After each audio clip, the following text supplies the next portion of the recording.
Hello, how are you today? I hope you're doing a whole lot better than me, given that I'm sitting here trying to work with a construction zone across the road and a massive concrete pour going on. Talk about noise, it's crazy.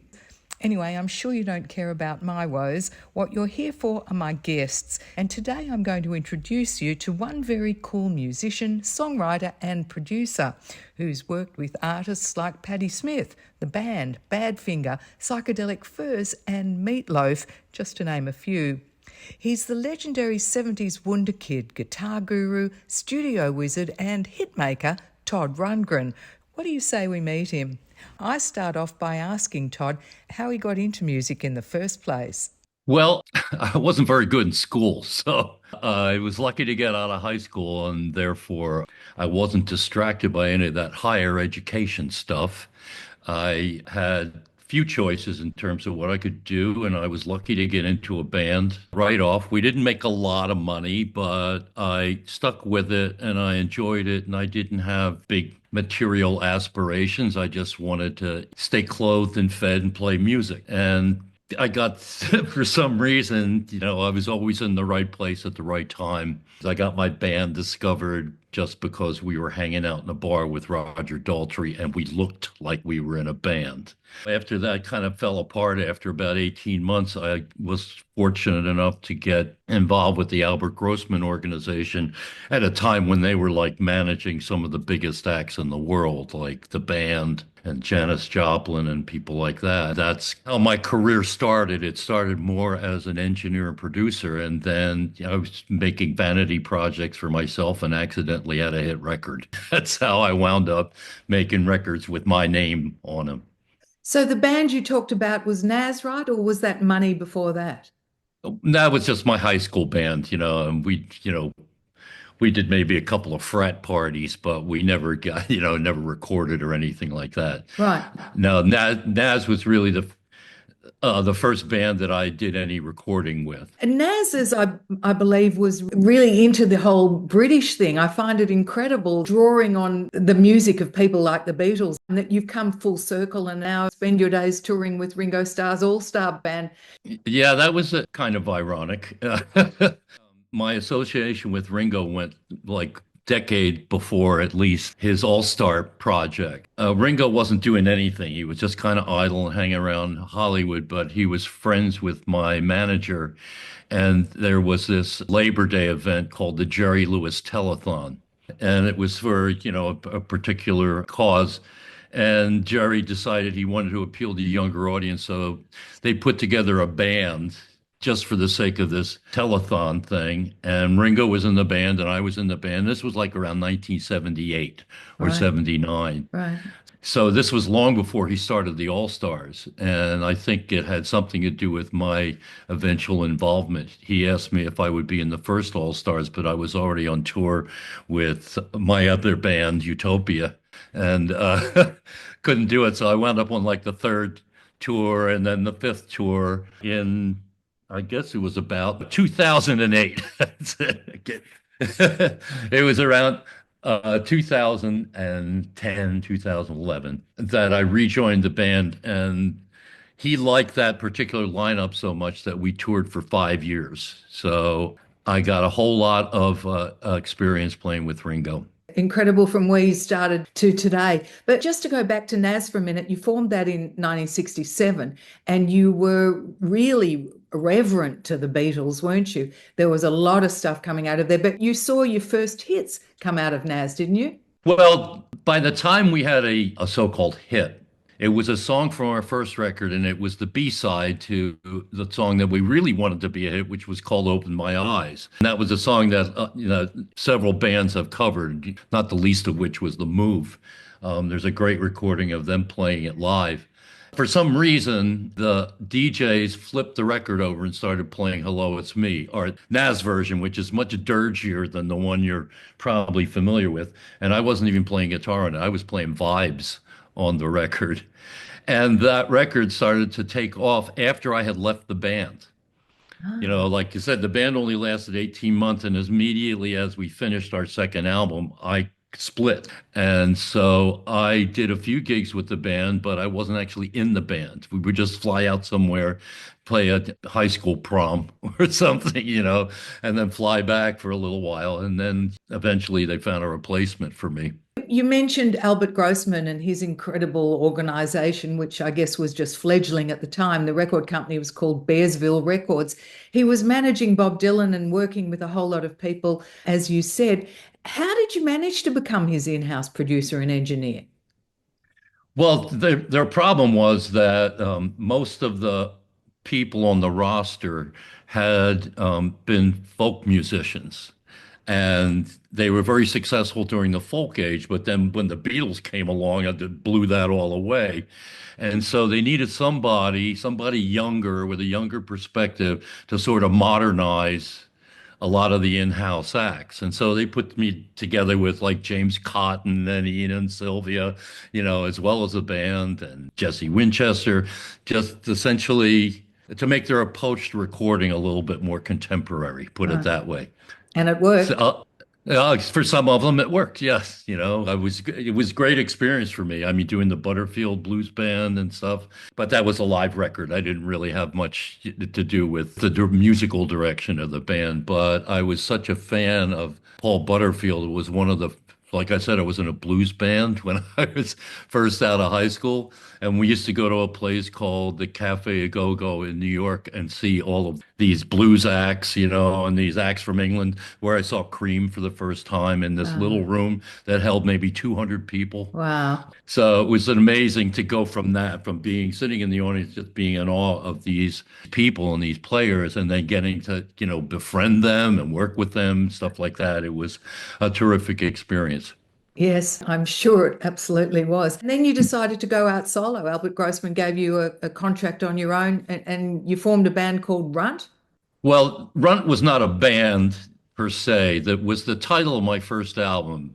People seemed to think that it was a band, and the title of the album was Todd Rundgren for some reason. No, it was the name of the album.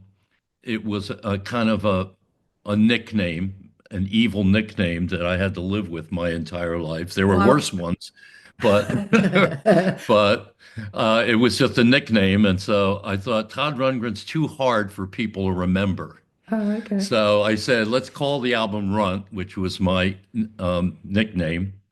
Hang on, And before you go on, were you the runt of the litter? I was very small growing up. I was very weedy and short. A lot of it was because I just felt like, I had a bad opinion of myself, and it was reinforced by everybody around me. And so, like, until I got out of high school and finally started like having control over my own life, in that year, in my senior year and the year after that, I grew 5 inches. And now I'm 6'2". Wow. Well, I may be a little shorter now. I'm These days, that's right. 76 years old, Yeah, for sure.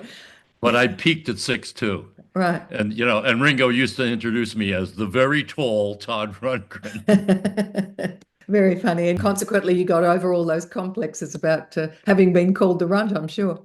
Yeah, after a while, I started, and at first, I wasn't aware of it. I wasn't aware that I was suddenly getting taller than other people, and when someone would say you're tall, I was like, wait a minute, I guess I am. My feet are bigger. It must be taller. So, Todd, how did you balance out your desire both to be a solo singer and to work on other people's albums as a producer and engineer?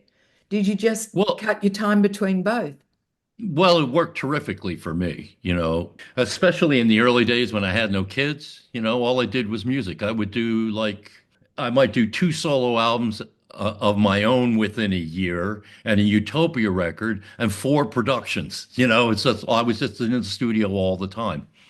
And for me, the best part about it was that I was making such a good living as a record producer. I didn't have to have that economic self-consciousness when I was making my own records. Other artists, they always had to worry about how much they were going to sell or else the Yeah. label would drop them and stuff like that. Since I was producing so much stuff for Bearsville, I was unlikely to be dropped from the label.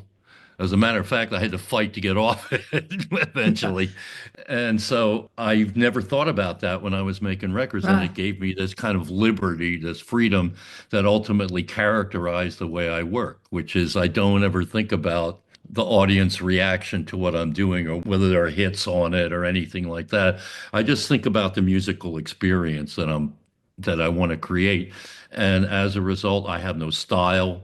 I have no, I'm one of the few artists who can escape AI imitation because They you can't say, pigeonhole. write a Todd song, and it's like, well, starting where, Yeah, right, right. Yeah, well, you've starting certainly from had which, different phases. But I guess at that particular time, it gave you the go-ahead to experiment all you liked with Utopia, for example, didn't it? And you certainly experimented wildly.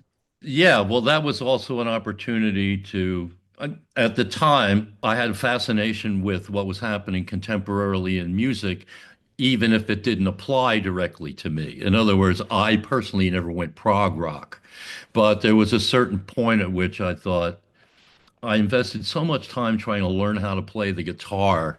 And my solo records are turning out to be like all piano and stuff like that. I'm Right. writing on the piano, and the basis of most of the music is like keyboard bass, and I'm only like throwing in a solo every once in a while.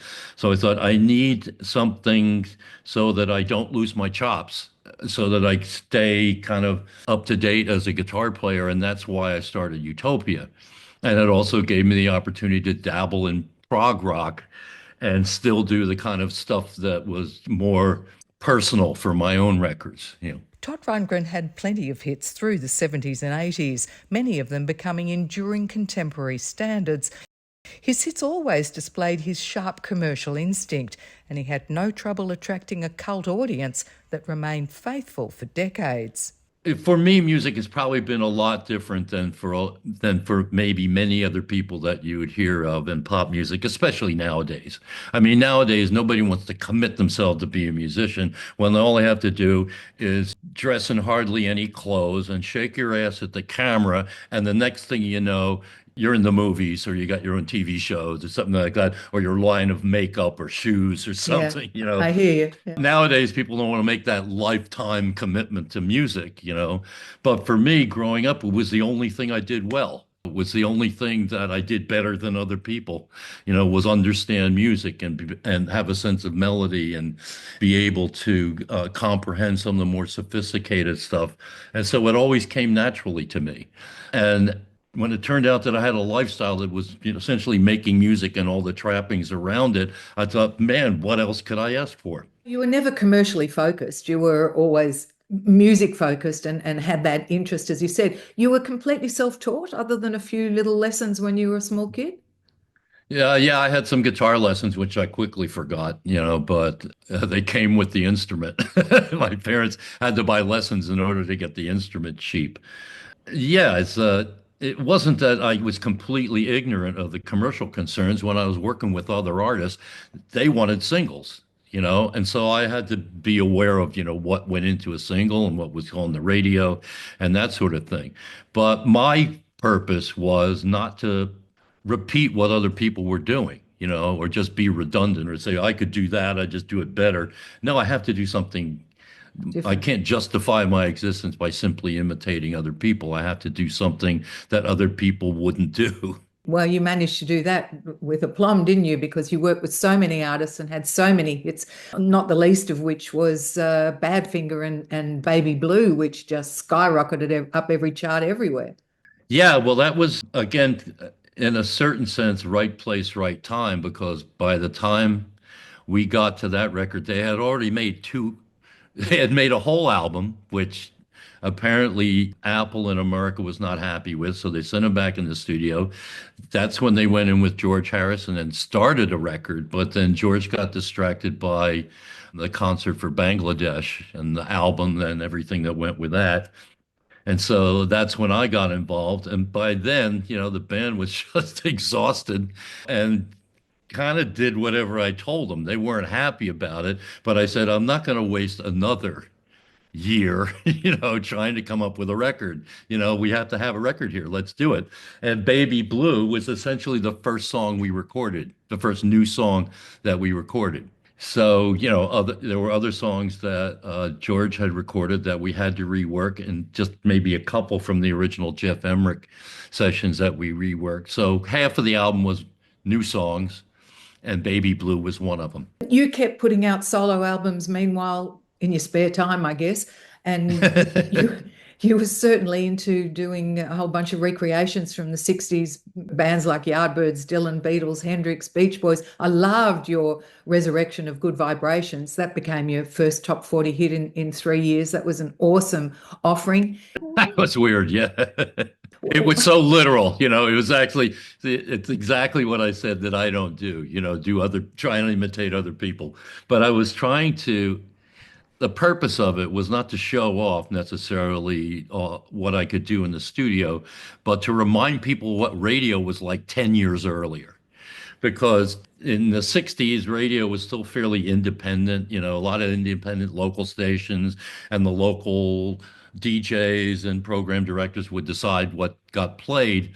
And by 10 years later, everything's syndicated. And every radio station is playing the same list of songs and stuff like that. And all of that sort of more interesting stuff you wouldn't hear anymore. You wouldn't hear, much of Bob Dylan anymore. And Jimi Hendrix wasn't making records anymore. But yeah, there was so much freedom in terms of what you might hear back in the 60s compared to the 70s and ever since. And now nobody cares about radio. Hasn't it changed completely? No, with Yeah. record companies, with radio output, it's a whole new world. I mean, you've managed to navigate all of those changes. You've been able to reinvent yourself time and time again, obviously, Mhm. and in different genres and ways, so that, as you said earlier, you're unable to be pigeonholed for any particular style of music, which I guess has been incredibly necessary over the years, hasn't it?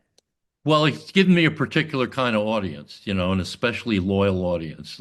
If you play something and it's hot for a while, you become like a disco artist or something like that. As soon as that style of music, You're as soon as done. people lose interest in that style of music, they lose interest in you. Correct. And so when I went from something anything to a Wizard of True Star, it was the great culling. It was like all the people who just wanted to hear me be the male Carole King, they all left when they heard a Wizard of True Star. The ones who stayed said, this is more fun than if he tried to do the same record again. It's so much different than the other record that it's kind of more fun. Yeah. And each record was different than the previous one. And that became an attraction for what is my core audience. They don't know what to expect. No, they And never knew what was coming out next from you. That's right. they're fine with that. They're fine that I don't repeat everything that I Yeah. do. Well, I guess And they certainly understand that whatever comes next is going to be awesome. It doesn't matter what it actually is, it's going to be great. well, I'm going to take it seriously, put it that way. Okay, It's that's that very humble of you.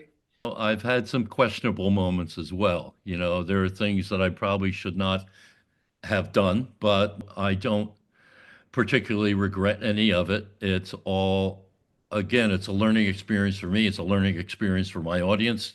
When I try out something new, we all discover together whether it works or not, and whether we'll bother to keep any of it going forward. You talk about being the male version of Carole King. I guess Can We Still Be Friends would come into that realm, wouldn't it? And that'd be one of them. A lot of these songs I don't, particularly the ones that seem more accessible, I don't think a lot about. They just kind of come out. I've got some chords, I got a subject. Okay, we'll put a song together here. And when that happens, it seems like the song's not only more accessible to the audience. Can We Still Be Friends is one of my most covered songs, like Rod Stewart and Robert Palmer, and just, the list goes on of people who have covered Can We Still Be Friends. I haven't had anything similar recently, so I have to go out and actually like stir up collaborations with people in order to get them to record my material.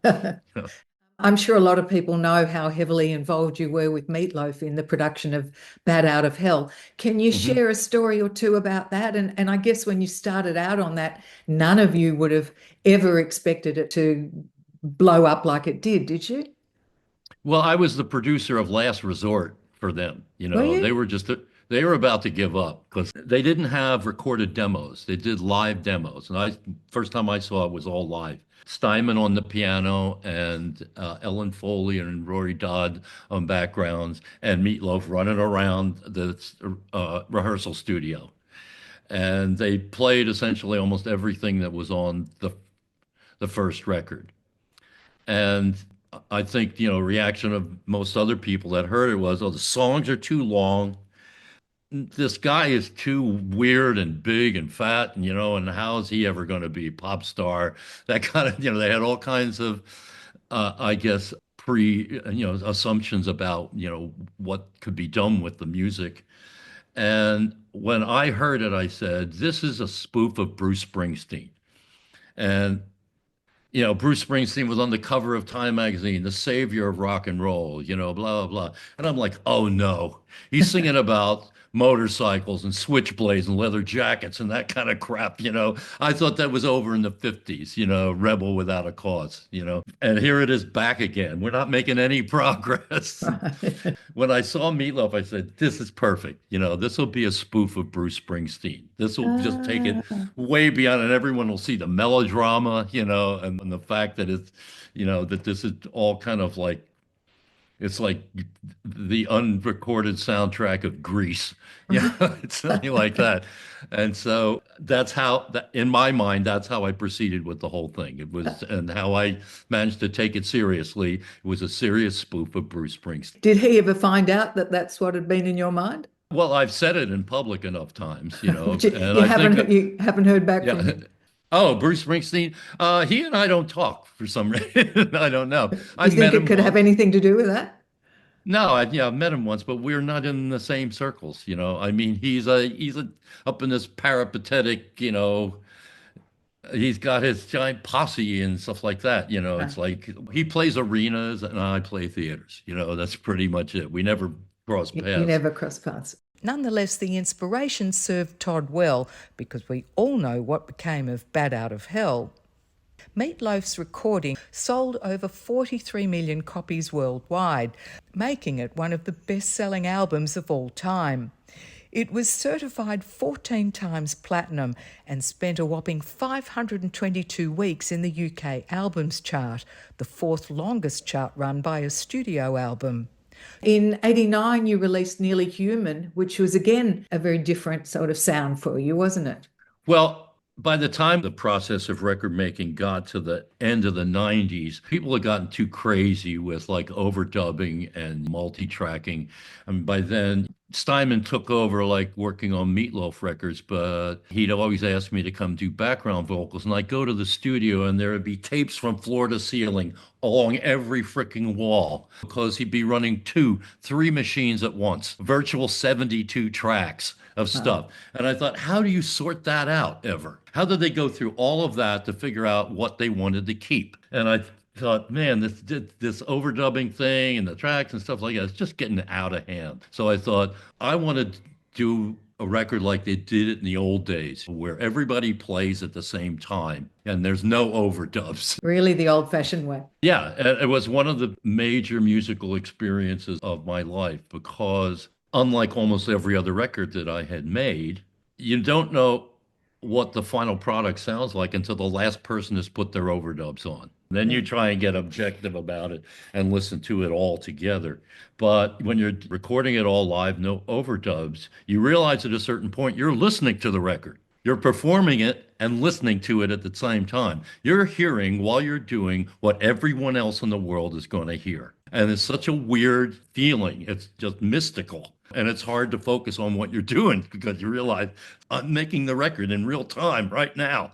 And when I stop singing, the record's done. I don't have to do anything else except mix it.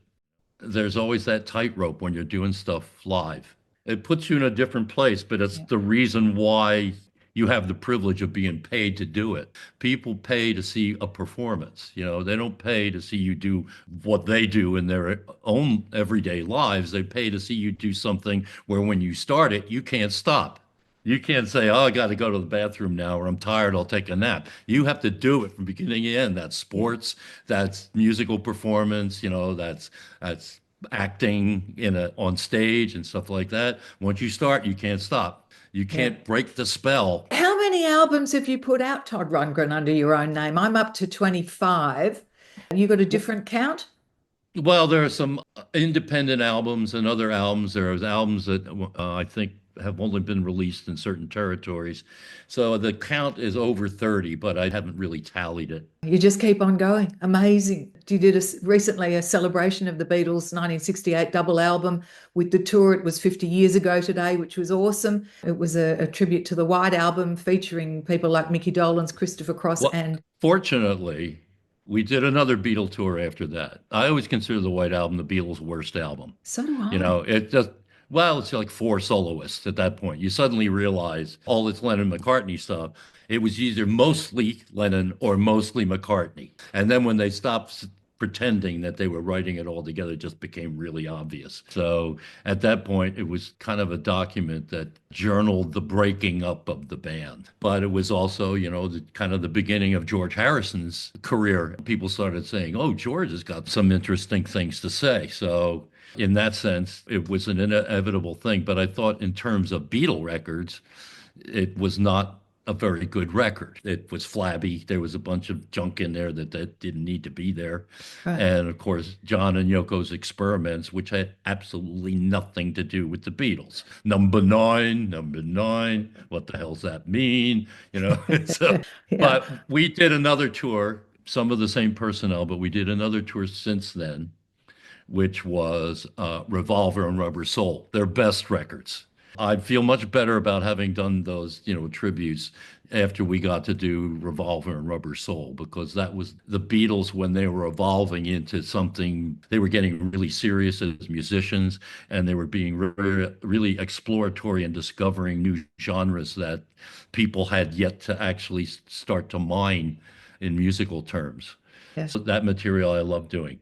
A lot of the other stuff I had to figure out some sort of conceit, like if I was doing Bungalow Bill, I had to dress up like I was on safari and squirt everybody in the audience with a water rifle. So, I hear you like getting dressed up. You did quite a bit of that through your career.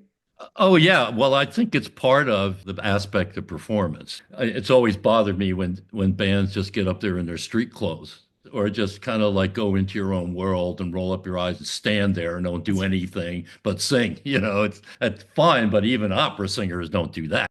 You got to put on a show, otherwise people might as well close their eyes. Nowadays, you're the accompaniment to a light show. You're the musical accompaniment to a light show. People watch the lights. There's not much else to watch. You are coming to Australia. What are Australian audiences going to see from you? What's on your set list? Well, I've done something different every time I come. Why am I not Since, surprised by that? yeah, well, early on there was, we probably put more emphasis on the older songs because I hadn't been around. I haven't really cultivated the audience. The first time I came to Australia was in the 90s, and that was just a promotional tour. I had never played here all through the time when I was like most successful. So, trying to make a concerted effort to rebuild the audience and get there regularly, and also not treat them as if they don't know anything, as if they're completely unaware of everything that's happened in my career up until now. And if they are, then I have to educate them, to that. So this tour will be essentially a slightly abridged version of the tour that I did last year with my own band in the US. And it's mostly, there's some familiar material in it, and we do touch base on the so-called hits because there aren't been many of them. But it's more like deep cuts, songs that I like to play, and songs that I know a segment of the audience likes to hear, which aren't necessarily the most familiar songs to the average listener. If there was one song you had to choose as your most favorite song to play, which would that be? Oh, it's hard to say at this point. There were times when I did a record, I would have to play the songs and I would enjoy playing them because they're new. But then, I'd do another record and move on. So those songs, I guess, don't have as deep a meaning for me as some of the other ones. But there's songs that I think represent the range of what I try to do, both in terms of songwriting and playing and singing, a song like Buffalo Grass, which is not familiar to most people and is from a rather obscure record called One Long Year. Even for people who've never heard it before, it has an effect on them. And that's why I like to play it. They realize I don't know what this song is, but by the time we get to the end of it, they say, I love that song. So, become sort of an audience favorite, even though most people don't own the record that it's on. I take the audience seriously. It's not as if I'm ignoring their concerns. I have done some, by my own estimation, some bad performances, that I regret. And usually that's because I have allowed myself to be distracted by something else, and I'm not there for them 100%. So while I'm doing it, it's really about them. I like to sing, and I sing when I'm around the house, but I don't like sing a whole song and try and stay in tune the whole time and remember all the words and everything that goes with delivering at least a competent performance. And when I return from Australia, I'll be doing a tribute tour to Burt Bacharach. That's a whole other thing, a whole different approach that I have to take for that. People always remark, how come you never use a teleprompter? How come you go to the trouble of remembering the words all the time for a tour that you're not going to do again? And that's because I don't want to be up there trying to remember the words. I want to be up there knowing the words and being able to essentially embody the spirit, the meaning of the song, commit myself fully to that. So does that mean you've got to put in an awful lot of rehearsal time before you go out? Well, I have to do personal rehearsal time, but for the Bacharach tour, we're only doing 2 days. Todd Rundgren singing Burt Bacharach. Not a pairing I would have ever expected. Yeah, big early influence on me. Favorite Burt Bacharach song? Oh, it's hard to say. The first one that sort of hooked me was Walk On By, of course. But yeah, it's a big catalog. Thank you for being so generous with your time with us. All the All best. right. Bye-bye. Bye now. Take care.